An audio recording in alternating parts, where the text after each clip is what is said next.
Good evening, good evening, good evening. Welcome back, everyone. It's Friday evening, 10 o'clock here in cloudy Spain this afternoon and this evening, and 9 o'clock back home. Good evening, Richard. How you doing, mate? Good evening, Paul. I've noticed you've got a really, really good-looking background there now, Paul. Well, I mean, look, I'm getting background envy again, mate. Getting background envy again. How you doing, mate? I'm good, man. Good. No, Danny tonight. Danny is gone to a Charlie Chaplin tribute event or something. What? I think you win first prize. Oh dear. I mean, I can't think of anything worse. No. Well, maybe it's a Laurel and Hardy one. Me and you could do a Laurel and Hardy one, Paul. I used to like Laurel and Hardy when I was a kid. So did I. I'm the problem is, Paul, I'm the fat one now. Right, let's have a little look. 650 people already watching. We're not even a minute into the show. Welcome back, everyone. Love to have you all on a Friday evening. Thank you so much for joining us. Richard, where do we even think about beginning to Well, it's really difficult, Paul, because so little's happened this week. There's not much to talk about, mate. You know what I mean? So we're going to be it's going to be like tumbleweed going across the screen, isn't it? You know? Yeah, absolutely. Right, let's have a little look. Can we, Richard, there's one or two people that you need to kick out from your stream already, mate, if you can, please. I don't think I can, mate. I don't think I can, unless, actually, do you know who can do it? If Bess and Claire Bear, if you're in here tonight, guys, can you start booting people? Let's have a look. Don't give them any airtime, just kick them out. No. Yeah. Where do we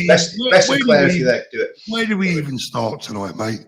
Well, Paul, I mean, I think we're at a tipping point, and a lot of, all the wokerati and the mainstream media and the soy latte drinking journalists from the Guardian, the BBC, and the Daily Mail, they're all, clutching their. Did you see that the other night? I'm not sure whether it was you that said it. It was somebody said it. One of the YouTubers. That woman that basically decided she'd go to the Britannia Hotel and take on some good old-fashioned EastEnders, and she got some East End Anglo-Saxon abuse.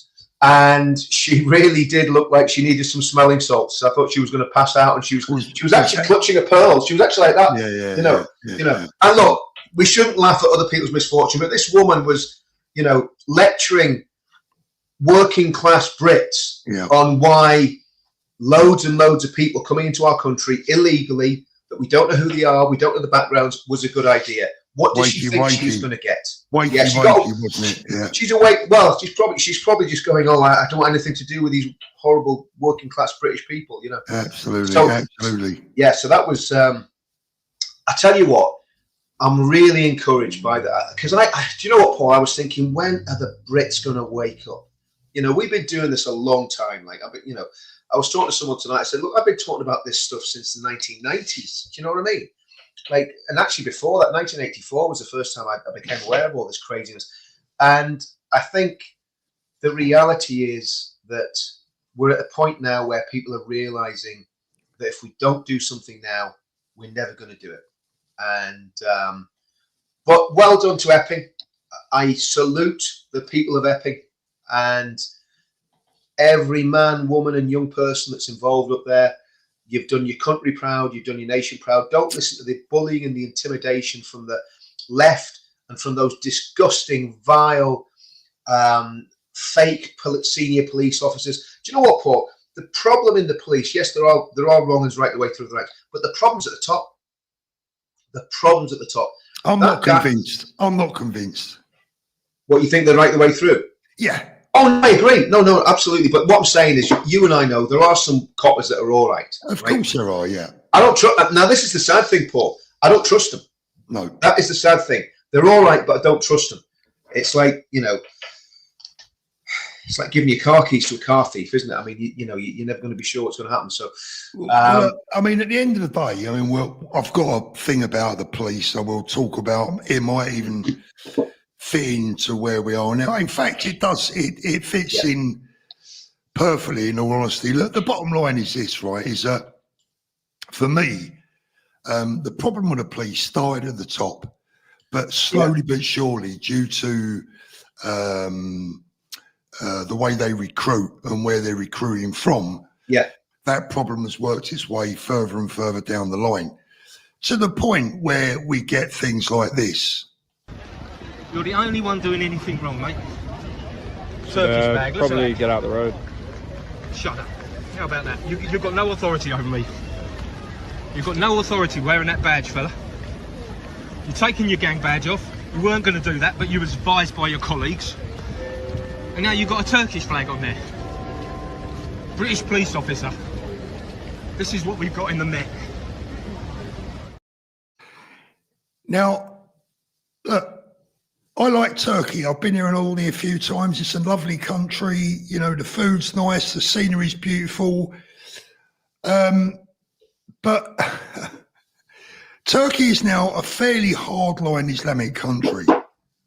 Erdogan is not someone that you would want to invite around for dinner, right? No. And that police officer was coming back from a pro-Palestinian march, right? Now, I don't care if it's Turkey, Germany, Iceland, Poland, wherever it is. If you're a British police officer, you do not wear the flag of another nation, in my opinion. Tell me if I'm wrong. No, I agree. I agree 100%. But I think the problem's fundamentally a lot deeper than that, Paul. Because I was thinking about this. It goes right the way. It goes right the way through every sector of the judiciary, apart from maybe the prison service. That, you know, from what I can gather from Tommy, you know, the prisons, when he's been in prison, the prison officers, the ground level ones have been pretty good.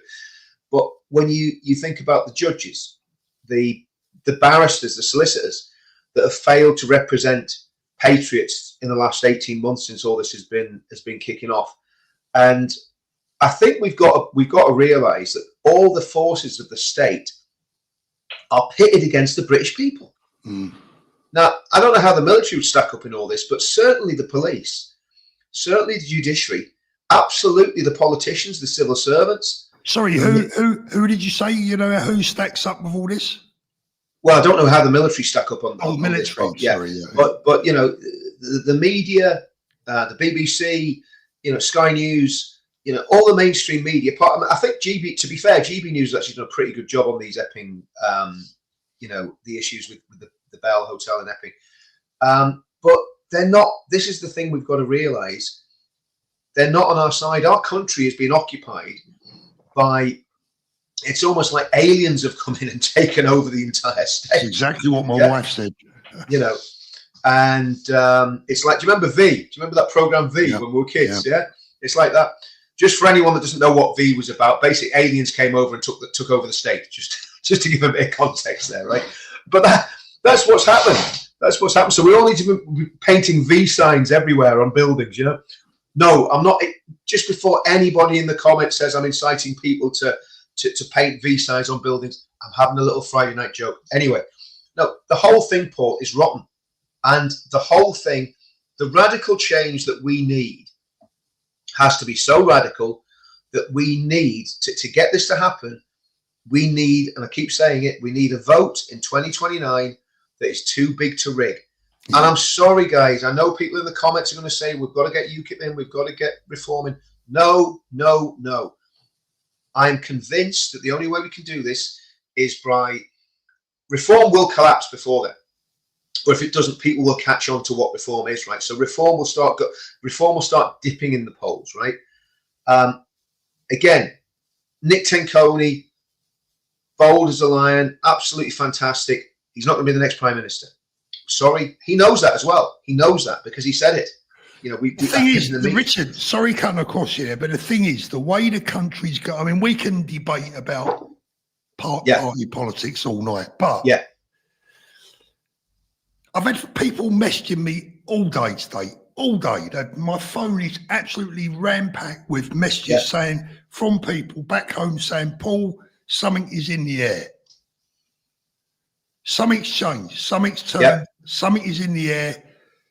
something is going to happen, and I don't see us having to wait 4 years for the next general election.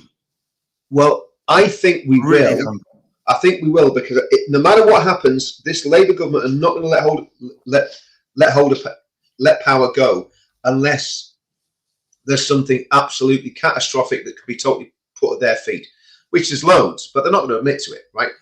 They're going to say, "Oh, the migrant crisis is something we inherited from the Conservative Party," and let's get it right, Paul. They're right about that. The Conservative Party is just as guilty.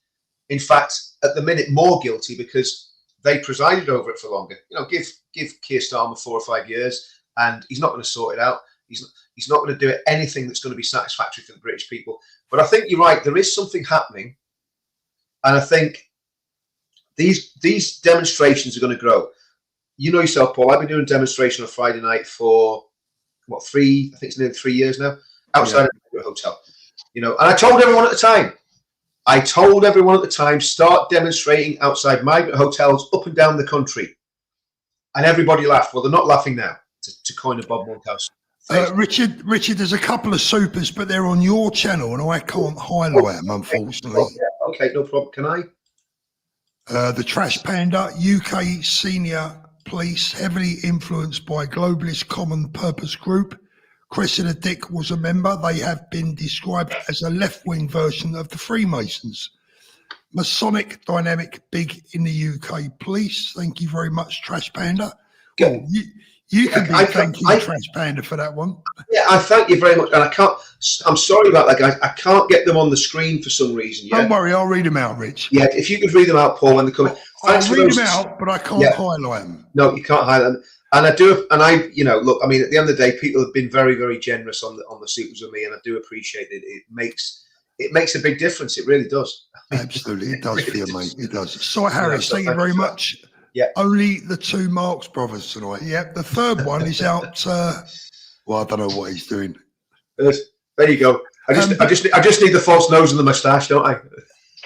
But the feeling is massive. Feeling is. Thank you, Roderick. That times that work, Paul? That's better. It's not bad. I'm telling you, that's what you call improvisation. That's a remote control. Groucho Marx. Oh, guys, no, Paul. I mean, there is something really big happening, and I said this when we started doing this in Northern Ireland. It's growing massively in Northern Ireland as well. I mean, it's really taking off, and it's in all sorts of different areas. And I said, you know what it's like? It's like riding on the back of a tiger. It's literally, you've got hold of it and you just hold on to its neck, because you don't know where this thing's going to go. And I think what we need to do is get people out on the streets, but make sure it's peacefully. I mean, if you look at the difference between the most successful, and again, a lot of people might not like this, I'm not being lefty when I say this, but the most successful civil rights campaign in the history of Western civilization was Martin Luther King Jr. Yeah, absolutely. And he was 100% committed to peaceful means. Yeah. Again, I don't know much about it, but there was a terrorist organization called the Black Panthers who caused a lot of problems and mayhem, but they didn't win the civil rights. Martin Luther King did it, yeah. And let's get it right, he paid for it with his life, Paul. Yeah, he did. And he was willing, and he knew that was probably going to be the cost he'd have to pay. Yeah. And what we need are patriots. I'm not talking about, you know, crazy stuff here, but patriots that will go all the way, no matter the cost. That will keep going and going and going. We've got one in Tommy. I believe there are others, and they've just got to keep relentlessly set your face like flint and keep doing what's right. It's never wrong to do what's right. Yeah. So, and look, I'm not. Kenny Milson, thank you very much, Kenny. Looking forward to the mass deportation march in Glasgow tomorrow, led by Nick Tanconi. Good luck with that tomorrow, boys. Make sure you all behave yourselves. If you're in Scotland, go to that, because there's a lot of lefties in Scotland, right? There's a lot of horrible people that will want to attack that, will want to discredit it. So if you're on our side, if you're a unionist, a loyalist, a patriot in Glasgow or Edinburgh, where's it happening, Paul? Is it Glasgow? Is it? Yeah. Glasgow. I mean, Richard, surely it's gone beyond that these days. It's gone beyond that. It has to go beyond that. absolutely. That, you know, look, let's just get there, get on the streets, and you know, we've got to see this really getting traction. I would be worried about the guys in Scotland tomorrow. So stay safe if you go to that march, but please go and support those guys. And because at the end of the day, we might disagree on the politics, right? On what party to vote for, but we're all on the same side, and that's what we got. That's what people have got to realise. We've got to bring people together, Paul, which is what we've always been about. We've got to carry on with this Unite the Kingdom and bring people together. Yeah. I mean, but I'm excited about it, Paul. Pauline Pace, she says, Richard, hope this helps your channel. You cheer me up. Oh, Pauline, thank you so much. That is really, really appreciated. Thanks so much for that. Brilliant. But yeah. And Bob, if there are no English, Scots, Welsh or Irish in these lands, then the United Kingdom is dead. Culture resides in its population. You better believe it. Thank you very much, Bob. But you know, I think, Paul, I feel there's something good in the air. I'm not feeling negative about this. I'm not like all the lefties are panicking. They're absolutely panic stricken because nobody can turn around and say these people that are on the streets are far right, racists or whatever, because it's patently obvious that that's not the case. None of us that are going out on the streets are racist. We're going out on the streets because we've seen what's happened to our country, and we want to see that train that's running off the tracks. You know, you see those trains going over the sort of, what do they call it in America? Like a big ravine. They're going over a ravine. That, you know, right. the tracks have run out, or the bridge is down, and the train's going over the ravine, and there's no stopping it. That's what we're on at the minute, right? This is a very interesting comment. Scott says Corbyn knows and he's getting ready for a snap election. Could a snap election happen? Could it happen? I want people to think about this, right? Why on earth would the Labour Party call a snap election? Now, the only way that this could happen, right, is if Corbyn manages to get half of the Labour MPs to go over to his new party. So it depends on how radicalised the Labour MPs are that are in Parliament at the minute. But here's the thing. If that looks like it's going to happen, I tell you what the Labour Party will do. Because it's like the Conservative Party. It's like it's like a cat with 9 lives. It's got a survival instinct. What the Labour Party will do, they will ditch Keir Starmer in a heartbeat, and they will anoint Angela Rayner as Queen of the Labour Party. They're not going anywhere because they know if they have an election, they're going to get absolutely destroyed. There's not going to be a snap election. Why would there be a snap election? Well, Richard, it's very, very funny you should say that, because let me see if I can pull it up. Hold on a minute. Where am I? Yeah, I think I can. You're absolutely right about Rayner. Yeah. And I have a theory, and I'm doing a video on it. I'll give you the thumbnail. Ready? Yep. Oh, I love that, Paul. Where did you get to make that? She. Listen, let me tell you. If that woman becomes Prime Minister with her little gaggle of front benches like Shabana Mahmood and Yvette Cooper and what's the Rachel from Accounts? No, I mean she's bad enough, but the other one, that I really can't stand. Don't have it. No, the one with short hair, the one that my mind's gone blank. Oh, Jess Phillips. Jess Phillips. Oh, can you imagine? Can you even imagine? I tell you now, if people think Starmer is bad, trust me when I tell you, I know. Fear, Red Angel. And then you've got Dr. Death herself, Stella Creasy, you know, and that vile woman that brought in the euthanasia bill. Oh man, they're just dreadful. But Richard, let's let's try and give some people some hope tonight, because there's loads of hope. Yeah, there's loads of hope. So I'm very positive. What has changed? I mean, I'm tempted to say that people owe the men and women of Essex and of Epping a massive thank you this week, and we absolutely do. But let's be fair, there's lots of people right around the country that have been fighting for this and talking about this for years now, But what's changed this in the last 10 days, 2 weeks? What has changed? Because the mood has swung, hasn't it? Everything is swinging. Well, I think everyone's just seen through the lies. Now, not everybody. You see, the problem is we're in our little bubble, Paul, and we're still in a bubble because I don't watch mainstream media, right? I'm sure the mainstream media are attacking those people that's going to Britannia. Excuse me, attacking those people that's going to Britannia, attacking the people at the Bell. You know, we've seen it. We've seen all the coverage in the lefty newspapers. So they're always going to be the same. But I think the general population. I don't talk to anyone. Look, I'm going back to Ballymena. I mean, I just finished a documentary about Ballymena. It'll be dropping next week or so. And I'm talking to people in Ballymena, and every single one of them is going, we had to get those criminals out of our town. We had to do it. Now, there is a problem here, Paul, right? And people have got to look long term. People are thinking, close the hotels. Okay. So, a very senior person in government, not in government, in Parliament, right, got in touch with me and said, oh, we've got great news. All the hotels are closing. And I was like, okay, that's great news. He says, and then what? And then, oh, well, then it's normalization. Says, and what does that mean? Oh, well, we get them the passports, and then they go into the system, and they go into the local communities. Says, and that's meant to be a good thing. So what they're doing is they're going to fast track all these applications, so people aren't going to be checked properly. They're not going to be vetted properly. It's just going to be like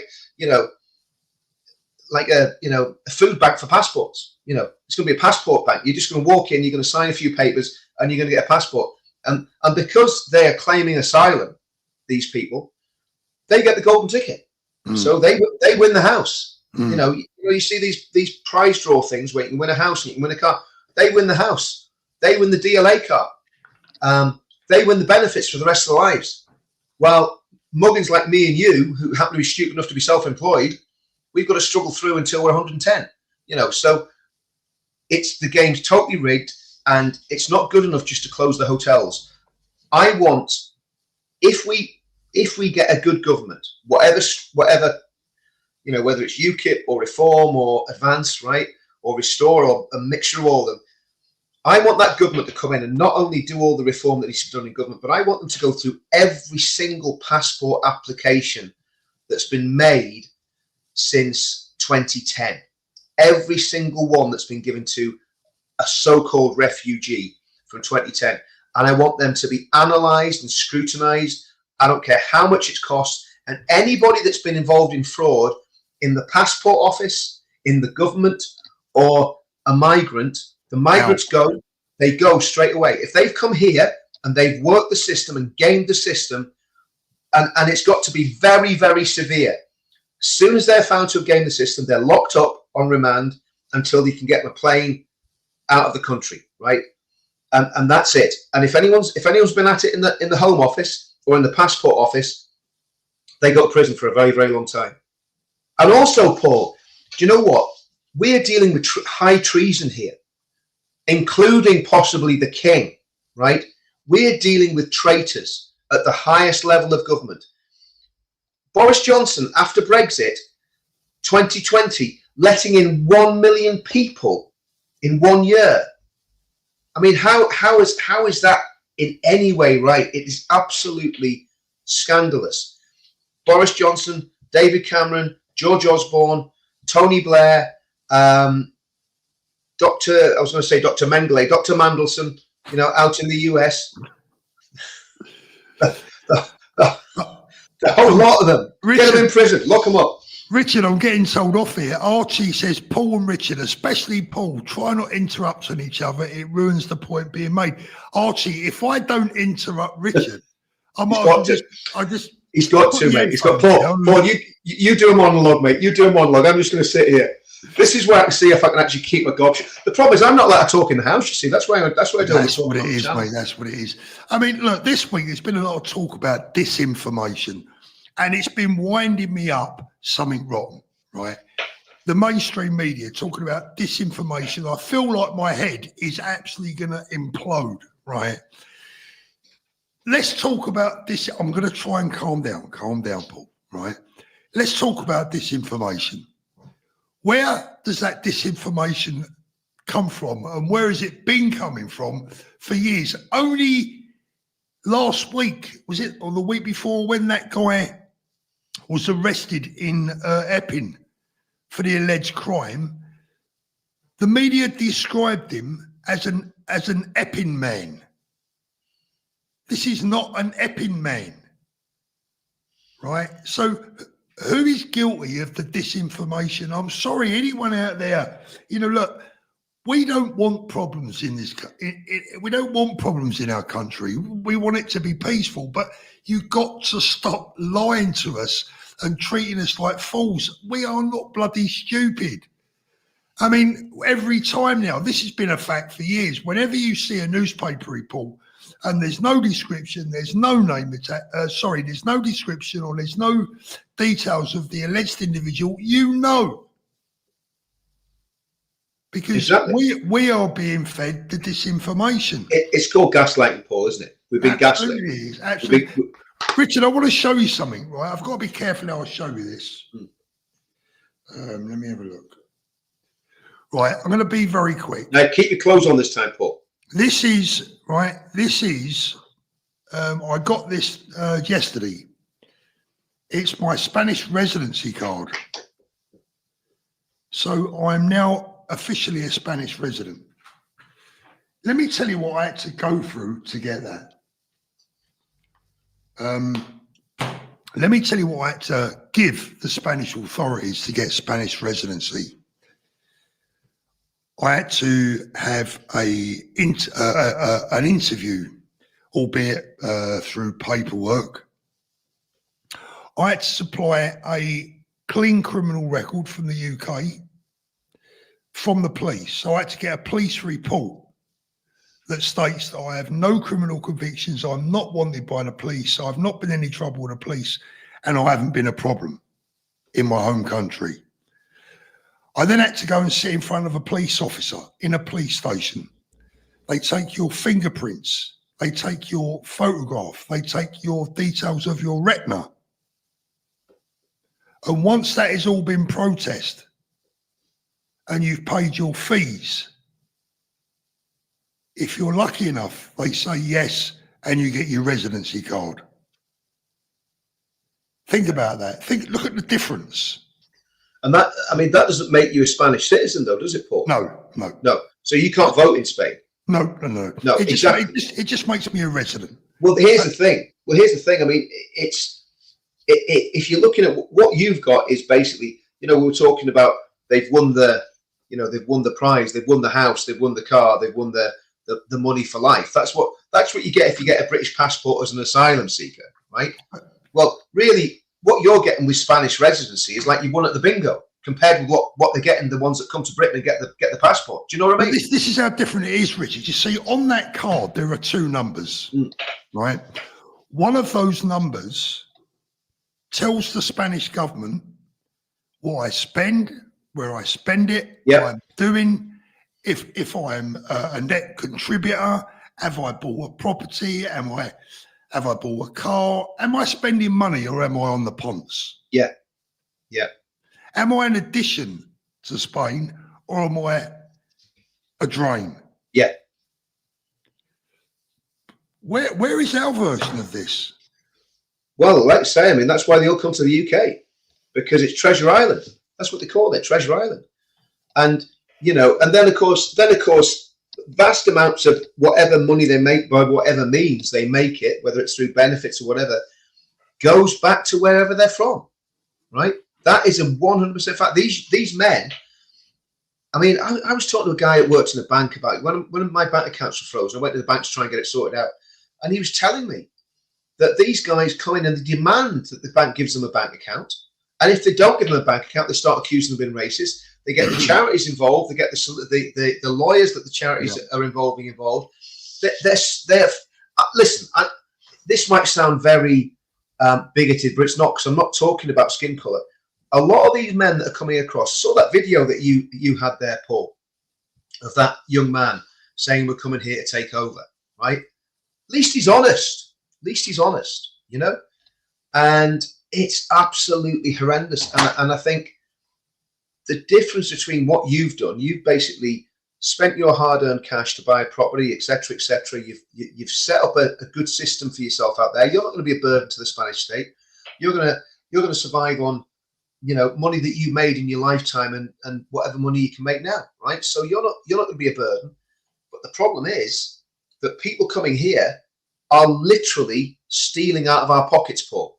That's £7 billion a year is coming out of your tax money, my tax money, to pay for these people that may well have ill intent towards our country.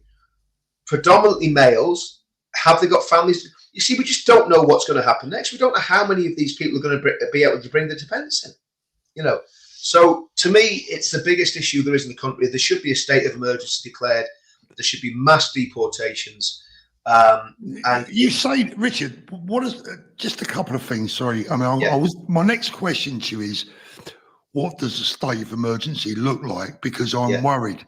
I fear that if problems, God forbid, and let's hope they don't, if problems arose up and down a country, could they put us into lockdown? Just one point before I let you answer, or I ask you to answer that. I want to just tell everyone that whilst I'm now a Spanish resident, I still pay my taxes in the UK. And you can still vote in the UK. Yeah, but what I want people to know that whilst I'm a Spanish resident, I still pay taxes in the UK. That will probably change in about 6 months. I think it needs to legally, but all the time I can still pay my taxes in the UK, I will do that. Yeah. Begrudgingly, quite honestly, but I will do it. I think we all begrudge it now, Paul, with the waste. Yeah. You know. Let me just read this out. Amanda says, "You make me laugh, Richard. You're so funny." The problem is she was laughing at all the serious stuff I was saying, Paul. Richard, could it lead to lockdown? Well, let them try it, Paul, because I tell you something now. I ain't getting locked down by anyone ever again. It's not going to happen. They're not going to lock me down because people are protesting on the street. They're not, and let them try. Let's not overestimate the power of the state.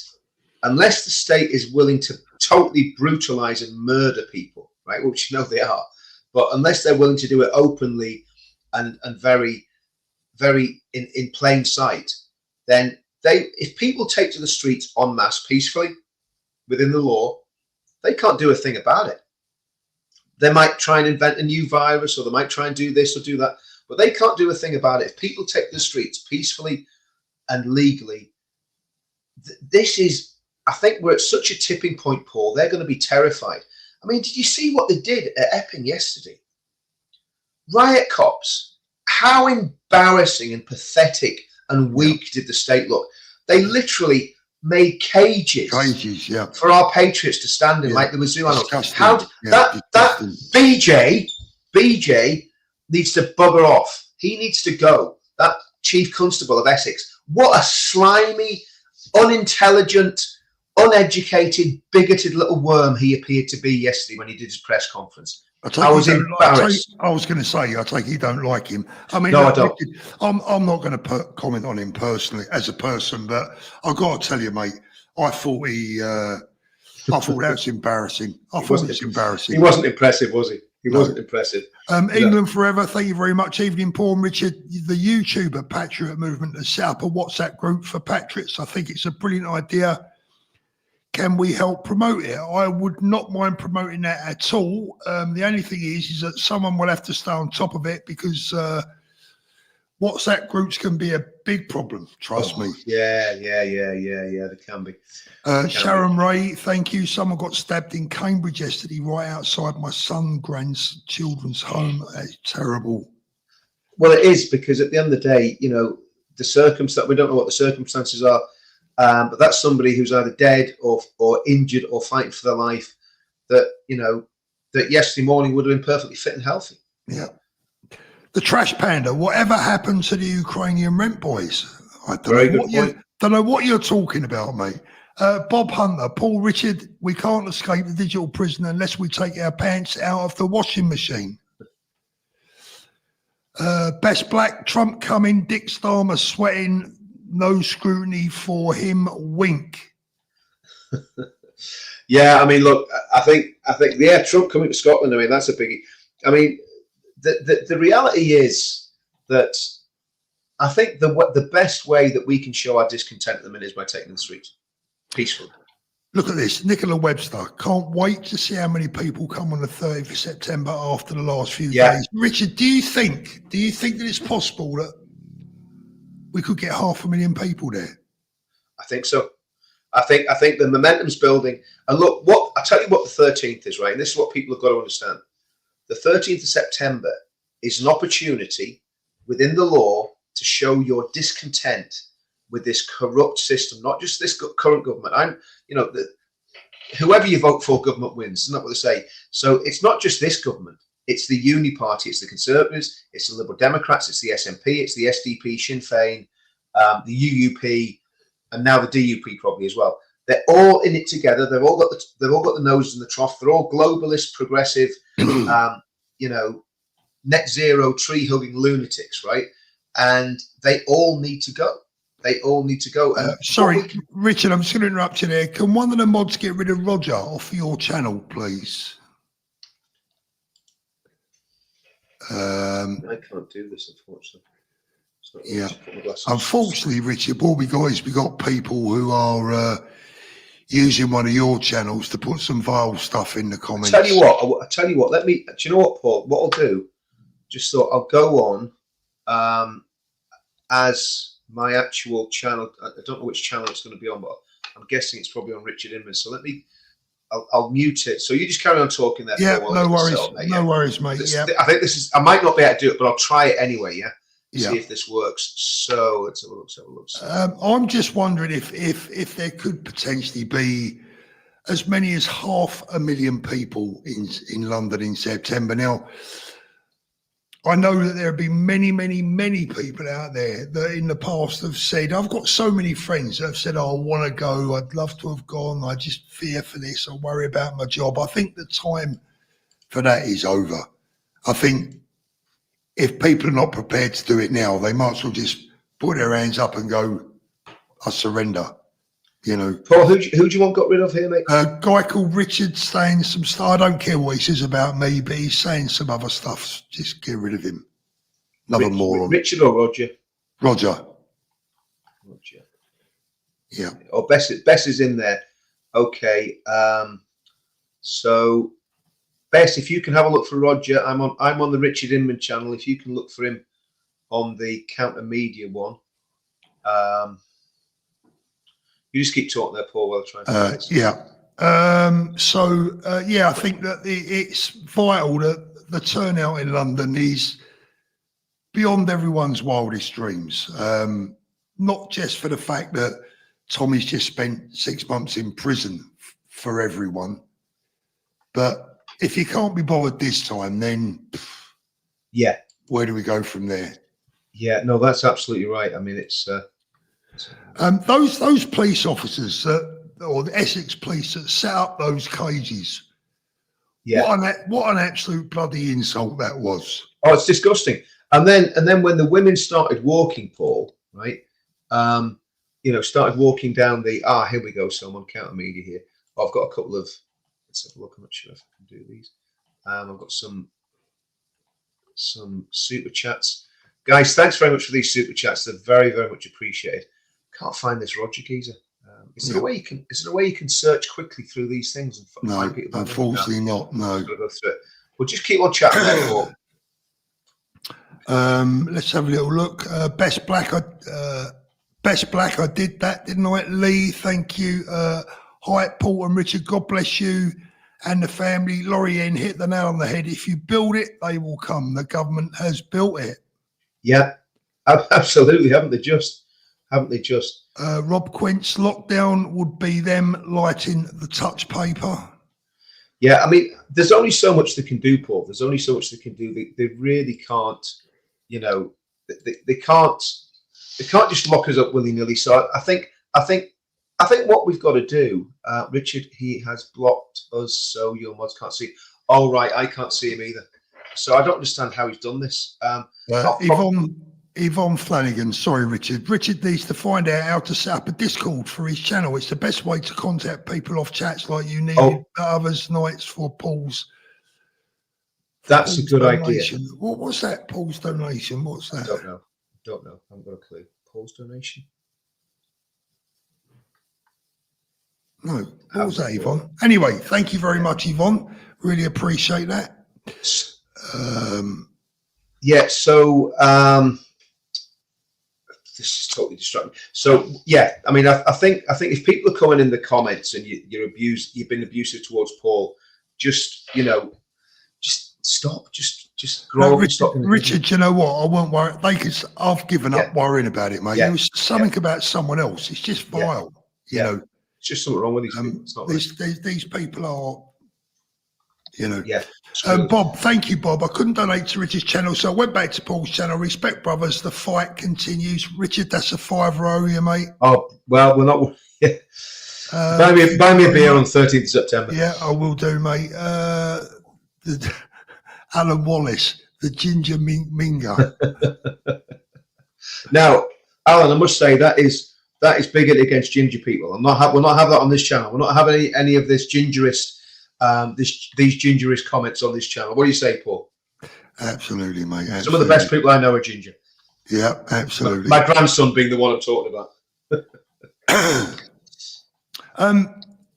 So where do we go from here, Richard? What's going to pan out? I mean, we've got so much going on over the weekend. There's Glasgow, there's Epping on Sunday. I mean, Epping, look, what will happen is there's stuff going on up in up Norwich Way tonight, I believe.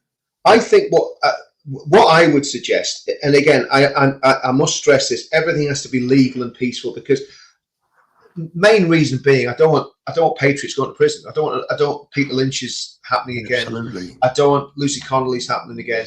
So just play by their stupid, pathetic rules. But even with playing by their rules, you can do a lot, because if we get tens of thousands of people on the streets this weekend peacefully protesting outside migrant hotels, in city centres, in areas where it's going to have high impact without people getting into trouble, it's going to make a massive difference. And the police will go to the government and say, we don't have the resources to police all these demonstrations. Now, as long as you're doing that respectfully and legally, the police shouldn't need it to police them in a heavy-handed manner. And I think you just up the ante and you go, now's the time to stand up, now's the time to say enough's enough, and we keep doing it until. But I think we've got to think bigger, Paul. We've got to think about the future. We have to think about politics. We have to think about. I was talking to someone before I came down at the demo tonight, and he said, like, how do we do this? Well, it's those three or four spokes of the wheel. There's the spiritual side of it, there's the cultural side of it, and there's the political side of it. And you've got to get all those things right. Yeah. And that's why I keep going back to Christianity. I'm the worst example of it you'll ever meet. But the reality is that has a very moderating effect on any society. And that's what builds good societies, is basically biblical Christianity builds good society. So if people realize that and get that, that's obviously going to be a massive plus point. If they realize that they've got to be politically engaged, that's really important. So that's why, I've been in 3 political parties since I've been doing this. I've been in UKIP twice, and For Britain, and now Advance. And you need a political outlet. You need a political. It's massive. Getting involved politically is massive. It's so important.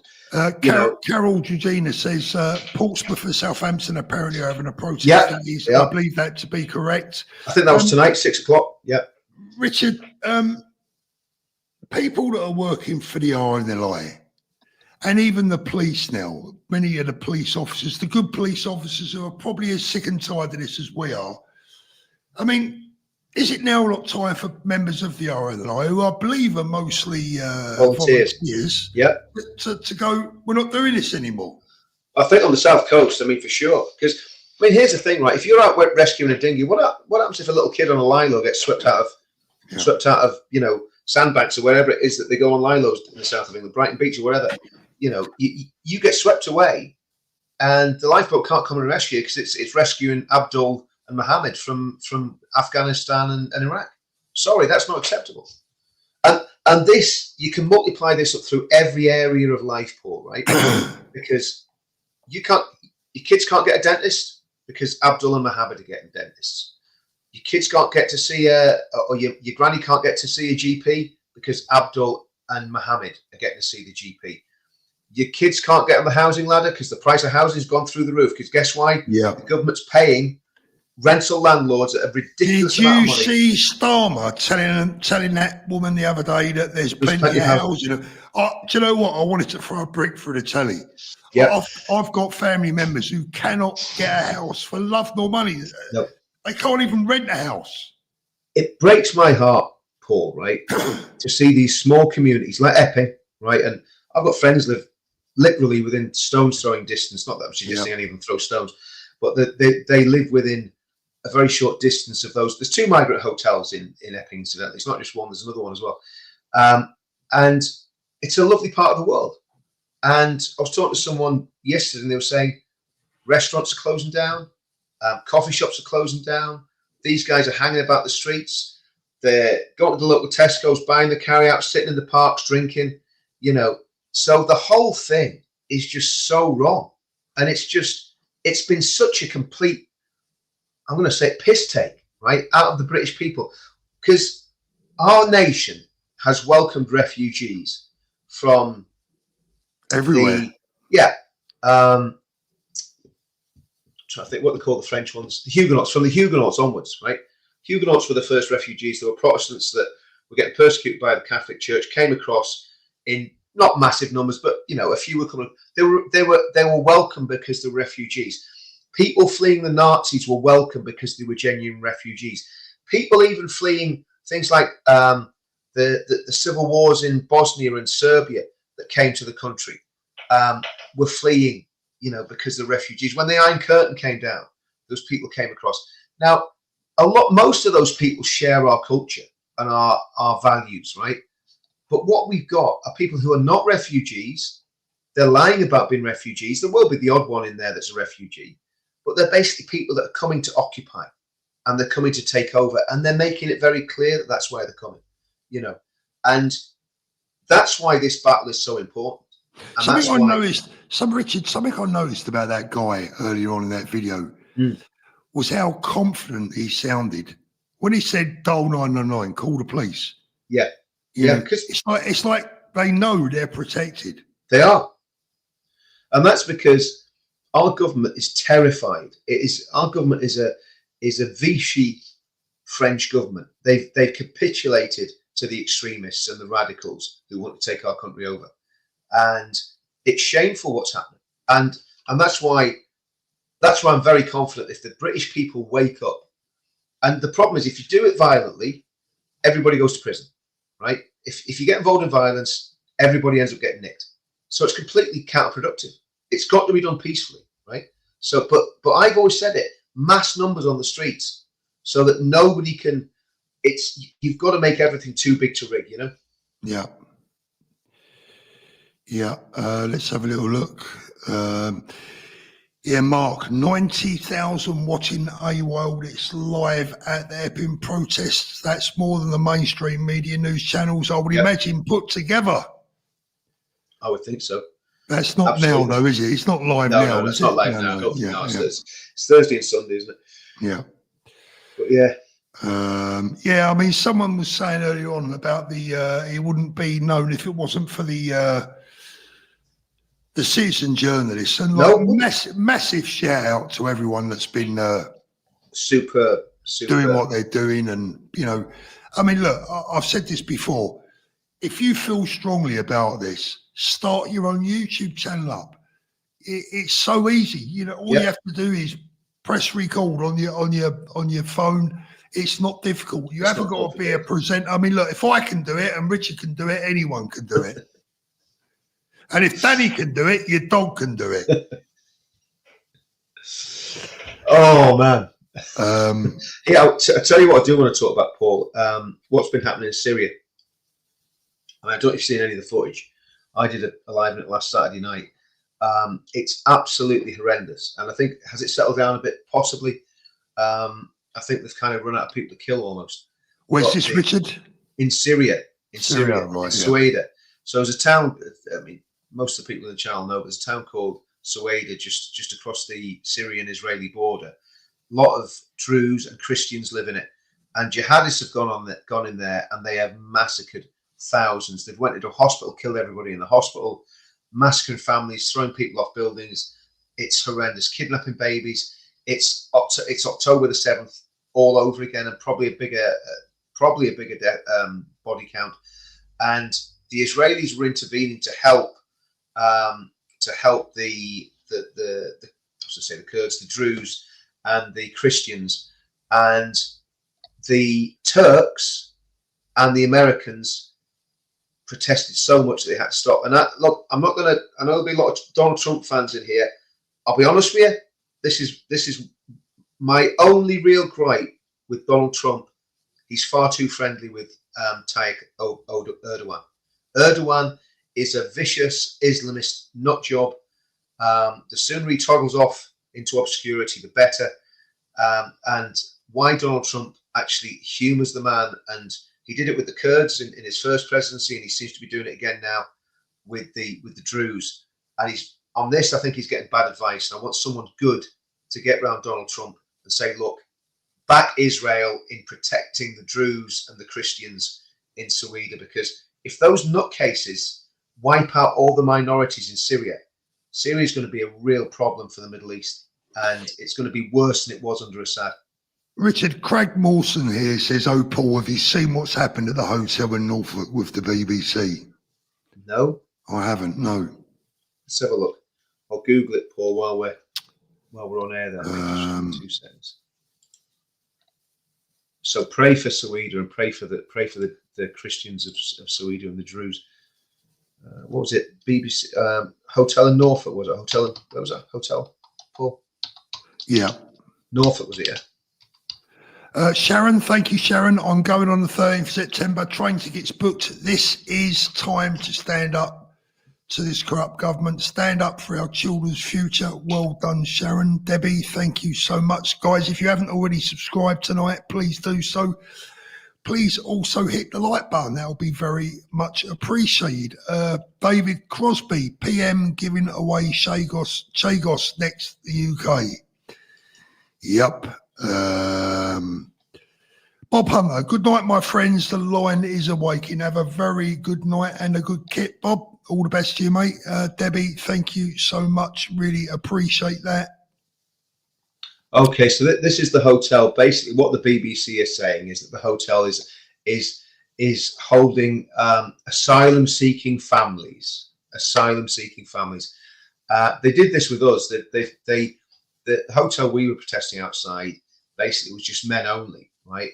And what whoever the Home Office did, because we've been there for that long, they basically put women in it, thinking that we stopped doing the protest. But we're not against the people that are actually in the hotel. We're against the government policy that's basically, causing this to happen. So, you'd have to be pretty heartless to just, to demonize, women in a hotel that obviously got some sort of backstory.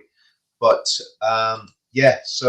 so that's what that's about. Basically, the BBC is saying that they shouldn't be there because they're they're asylum-seeking families. Sorry, we're way beyond that now, aren't we, Paul? Do you know what I mean? Yeah, we are, unfortunately. Pauline Pace says the mainstream media is dead, and I believe it really is. Paul, there's a comment here. Can I just read it out? Sure, absolutely. Debs SX would love to come on the 13th, but caring for my partner who's end of life and get £168 a month.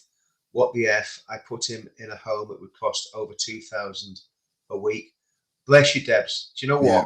Absolutely bless you for being in the chat, and and prayers and wishing you all the best for you and your partner, and pass on your best to your partner as well, because that's real life in these channels, Paul. That's real life. Yeah. And if we can, Debs, if you need any support, get in touch, and we'll be there for you, Debs. Yeah. We'll be there for you, I promise you. Yeah. And thanks for being so straight, so open about that as well. It's really, really, yeah. Yes, I know that any care like that is incredibly expensive. Yeah. But it shouldn't be. You shouldn't have to pay for that. No. Well, the reality is, again, it goes back to the problem, doesn't it? If the state was functioning properly, people like Deb's in that position would be getting a lot of help, and the state isn't functioning properly, Yeah. I'm just looking through the chat. I'm miles behind here. Sorry if I'm a little bit, if I seem a little bit way late. Yeah. I'm letting you talk while I read the chat. To be, we are in a deep state, literally. Look, I think things have got to get bad things have got to get worse before they get better. Sorry. Flexi says, Paul and Richard, I disagree with you on this topic. The only trouble is I don't know what topic you mean now because it's what. No, just let us know what you disagree on. That was nearly half an hour ago. Yeah. Well, we've pretty much been on the same thing right the way through, haven't we? Oh, here's another one, Paul. I mean, man. No, in fact, we'll not do that tonight because it's gonna sort of muddy the waters a bit.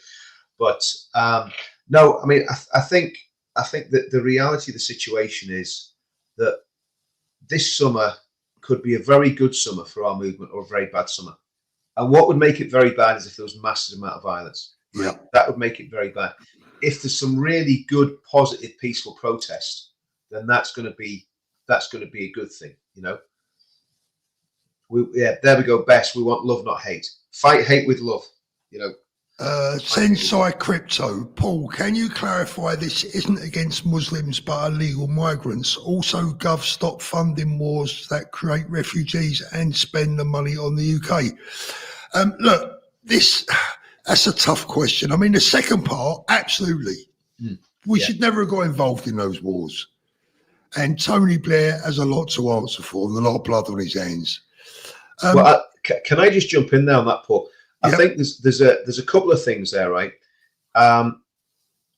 If there's a genuine genocide going on that the country can actually help prevent, well, then I think if you've got a military that's able to do that, I think you've almost got a responsibility as part of humanity to try and help where people are being genocided, if that's the right word. I don't know if that's the right word, but people are being slaughtered just because they're from. Well, when was the last time we did that, Richard? Well, I would say Sierra Leone, Kosovo, Bosnia, all of those wars, and in fact, a lot of those wars that we got involved. But not Iraq or Afghanistan. Well, let me come back to Afghanistan. The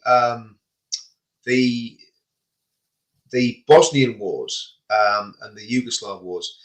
Basically, what happened was the West intervened on behalf. So this just clarifies the point of Sensei Crypto, that the West intervened to protect Muslims. Whether you think that's right or wrong, that's just a fact of what happened in Bosnia, in all those wars, those Yugoslav wars, where the Brits and NATO and the UN got involved. Right now, whatever you think about that's irrelevant, but that's what happened. Okay, the Afghan war.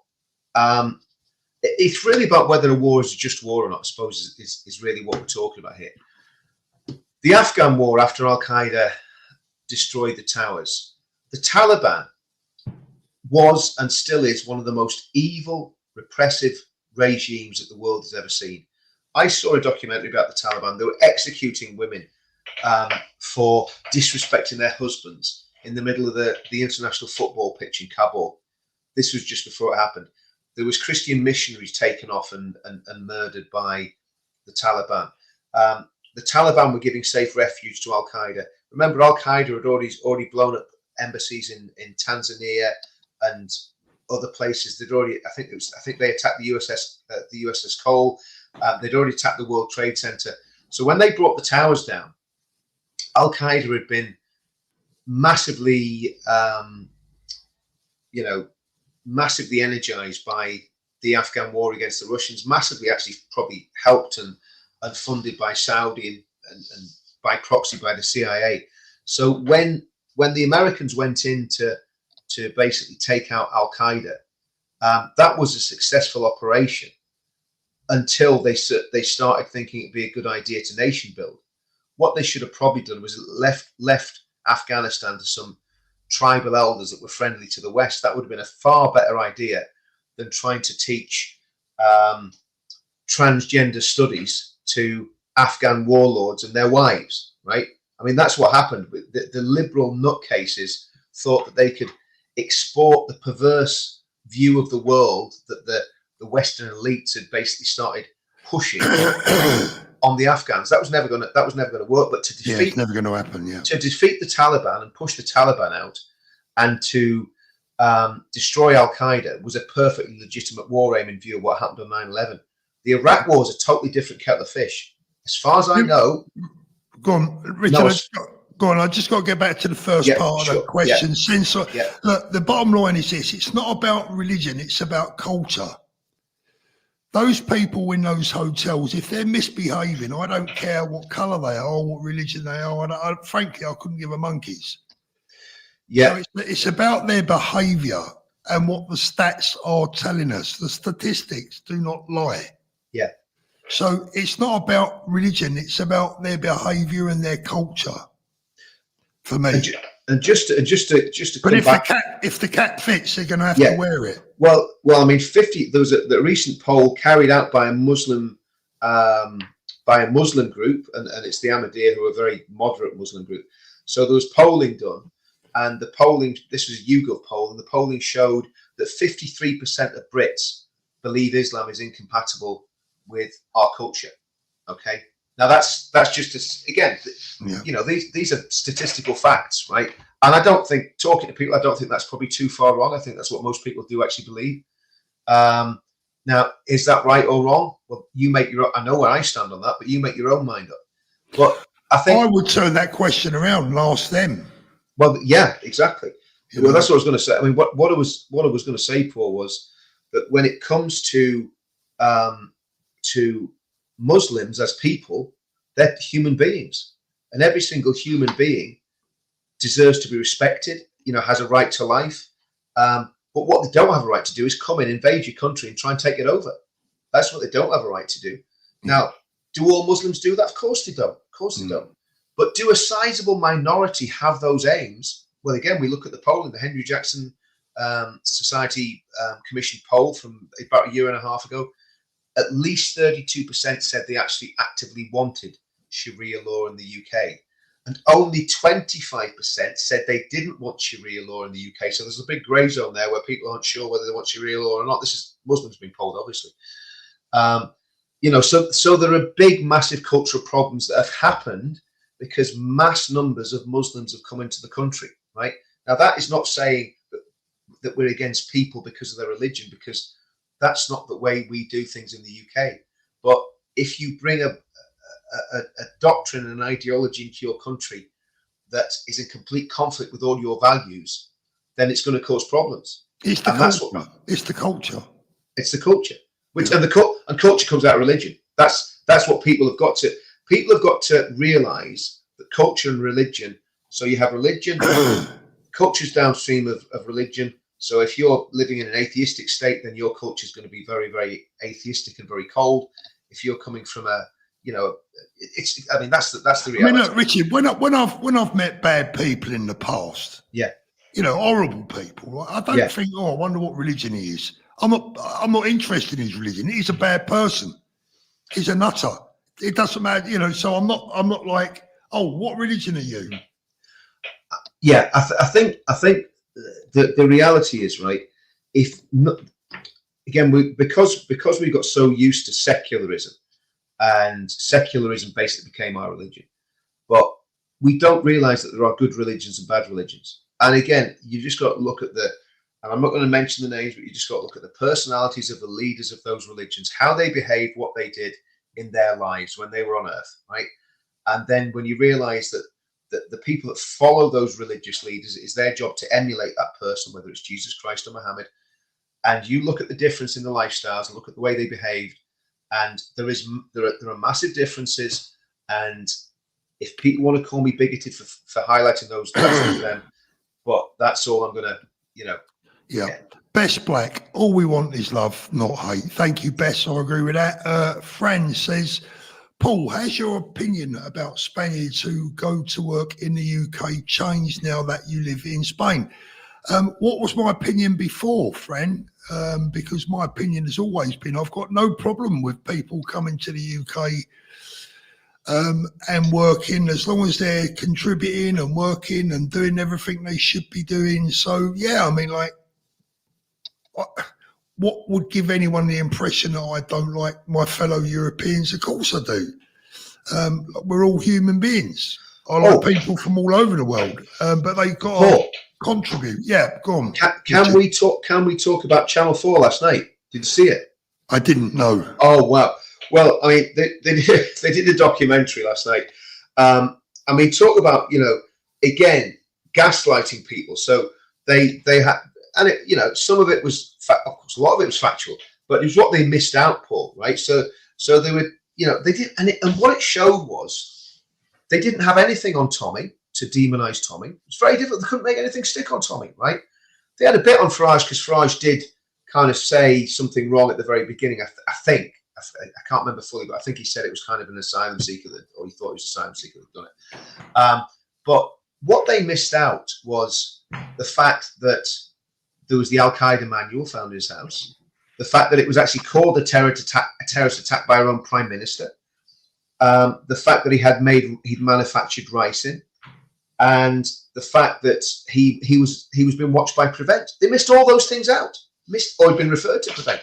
All of those things were basically missed out. What do you expect exactly. from Channel 4? And then when the riots happened, they didn't show one bit of footage of the marauding Muslim Defence League who were beating the crap out of white people that were just walking through their areas. I saw footage, and my wife reminded me about it, where people were basically walking home from work, two working lads walking home from work, and they had to hide in a gully because these people were trying to kick them to death from the Muslim Defence League. They didn't show any of that. So if you watch that, who was the producer of that? Do we know? I don't know, but I mean, our friend Wendell was on it. He did very well because obviously, as a black man, he was sitting there, and Wesley was on it as well. Wesley that does the filming. He's a great lad. So there was some of our people on it, but it was just, you could just tell it was just twisted. It was just very subtly twisted, That's why I never saw it, Richard. I never bother with the mainstream media. Well, no, I normally don't, but when they're doing something about our movement, I tend to watch it because I want to hear what they're saying about it. Yeah, exactly. Pinocchio Pete, do you know much about the Fabian Society, capture of Labour and the evolutionary communism policy they adopt?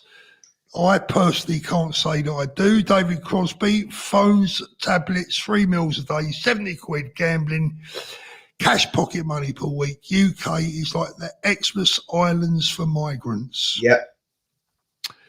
The Trash Panda, cheers. They should have intervened in Rwanda, but the USA under Clinton not interested. No oil or rare earth minerals there. Yep. Yes. And last one for this evening, Beastie Lucifer, the guy in DJE and Fred was evil in his eyes. Yep, I absolutely agree. Yeah, absolutely agree. It was a great bit of video journalism. That it was a really good scoop. It was very, very good indeed. What's the Lions Raw on the 13th? Right, Julie, thank you. Yours is going to be the last one up tonight. Richard, really enjoyed having you on again. I think hopefully me, you and Danny back next so we can have a bit more of a light-hearted one, bit of a laugh and a joke. And I hope everyone enjoyed it.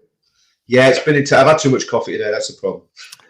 Mate, you got the Duracells in the night, mate. I'm telling you, Someone's been up there winding you up. Oh, mate, you know what it is? You get the stage, don't you, when things are going on in your life and you go, do you know what? I'm just going to fight and fight and fight. I'm just going to keep going and going and going. And you start using all the negatives that are coming against you as a superpower. Do you know what I mean? So absolutely. Well, we're all doing our best wherever we sit, and that's all we can do. And if it's not good enough, well, then I don't care. Never mind. I don't care. I'm doing what I'm doing, and that's it. Absolutely. Right, everyone, have a great weekend. Thank you so much for joining us tonight. I really, really appreciate it. Howard Cox is going to be my special guest as soon as possible. I spoke to Howard yesterday. He's going to come on the show next week. I'm also going to get Ben Habib back on the show, and it's going to be an exciting week. So wherever you are in the world, take care, look after yourselves, make sure you behave, and look after those beautiful children. We'll see you all soon, everyone. See you all soon. Adios. Have a great week. Cheers. Bye-bye. Bye.